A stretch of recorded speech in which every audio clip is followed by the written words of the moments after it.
do feel like the students, or at least the fashion industry, is changing. We're definitely more focused on becoming more sustainable now. We're kind of changing little by little.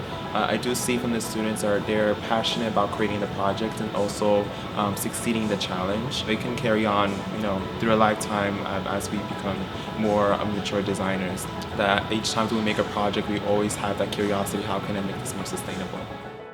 At the Miami Fashion Institute, the next generation of eco-friendly fashion designers are ready to change that. Asanya Davidson, chairperson of the Miami Fashion Institute here at MDC, founded the Upcycle Challenge, a competition geared towards middle and high school students, which challenges them to push their imaginations and design skills to create beautiful new garments out of old ones that would otherwise be thrown away. So the MFI Upcycle Challenge started again 2016. When we first started, it was really a simple challenge. We asked students, because of the nature of sewing and construction, we have a great deal of textile waste that ends up in landfills, and unfortunately, because most of our textiles are synthetic, they don't biodegrade. This previous year we did denim, so we asked them, hey, get a couple pairs of jeans, show us that you've not spent more than $15, show us how you've used everything that you've collected, and we're going to ask you to create a new garment from it. So upcycling is a really fun way for anyone to sort of get into sustainability. It's a great way for them to see things in their home that they already have and play with it and explore it. For us, it's really important as a college to encourage students to understand their part in sustainability.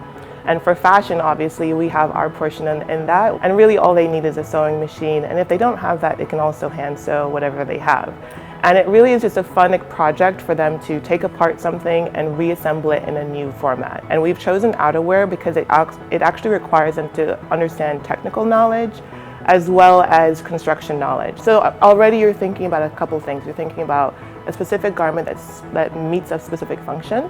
You're thinking about the climate, so you're thinking about the customer and where they're going to have to wear it. You're understanding terminology. You're getting to think about how you want to manipulate the garment that you're using. And you're thinking about how am I going to maintain the bones of this initial garment in this new garment. So already they're thinking like designers.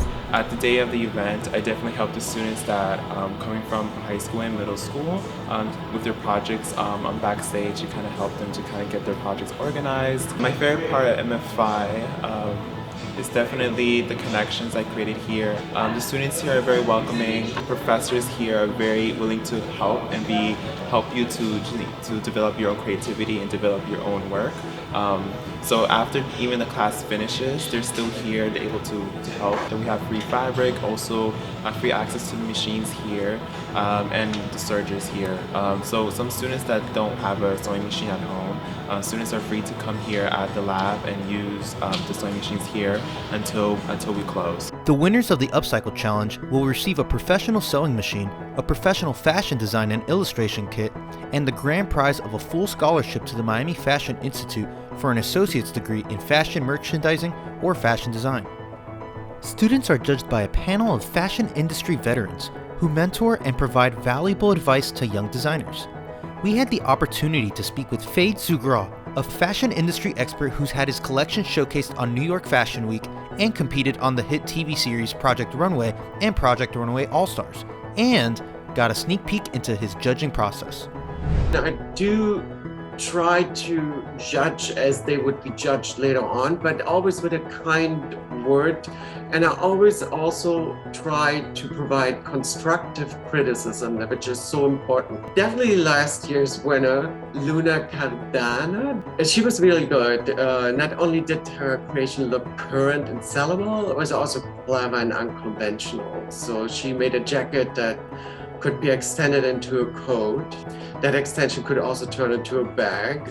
I think I want to see a runway show from her. That's what you want from people. They want to see more from you. And she triggered this in me. And that's a very good first start to get out into the real world. Asanya had this to say about her middle and high school students who are pursuing their dreams and the opportunities the Miami Fashion Institute can give them.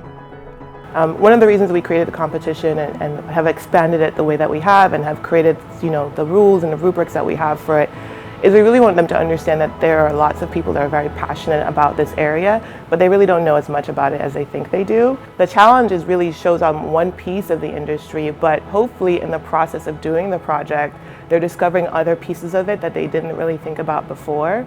And then it gives them an interest, a point of direction if they so choose to get into this industry. So it keeps them interested, it keeps them engaged, and if it's something that they're truly dedicated in, more than likely we'll see them at some point at some university studying design or fashion or merchandising, one of those fields. Lastly, Asanya invited all who are interested to the next MFI graduate fashion show that will be taking place in May. And then of course we have our final show, our own final show here at MFI in May. And we invite if they have an interest as well. So we reach out to those high school teachers who teach fashion and say, hey, do you have anyone that you think is interested and dedicated to the industry and that you would like them to attend? For NDC in Focus, I'm Daniel Rodriguez.